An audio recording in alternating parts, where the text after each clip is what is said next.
Rencana pemerintah memasukkan materi bahaya merokok ke dalam kurikulum pendidikan tingkat sekolah dasar disambut baik berbagai kalangan.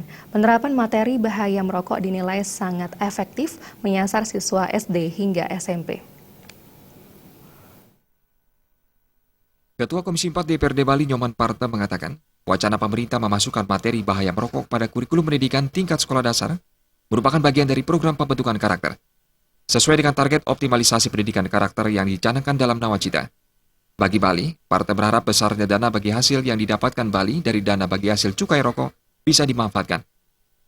Nanti ada sekolah-sekolah yang mau jadi pilot proyek akan diberikan perhatian yang lebih khususnya bisa kita sharing dari alokasikan dana dari dana yang didapatkan dari dana bagi hasil cukai rokok itu bisa dialokasikan untuk sekolah-sekolah yang mau membuat kurikulum atau melakukan usaha-usaha yang berkaitan dengan pencegahan merokok.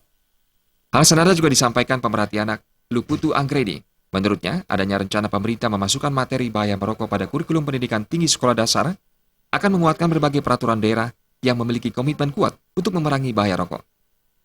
Kementerian pun, Pelindungan Anak ini bisa ya memasukkan kurikulum ini ya dari itu otomatis kan lebih mengefektifkan lagi sebenarnya gerakan untuk misalnya tidak hanya sekedar mengatur tapi juga mungkin pencegahan. Luputu Anggreni menambahkan, wacana ini juga didukung kalangan sekolah sebagai proteksi melindungi dan menjauhkan generasi Indonesia dari rokok, menuju generasi Indonesia sehat tanpa rokok. Suteja dan Suta, Bali TV.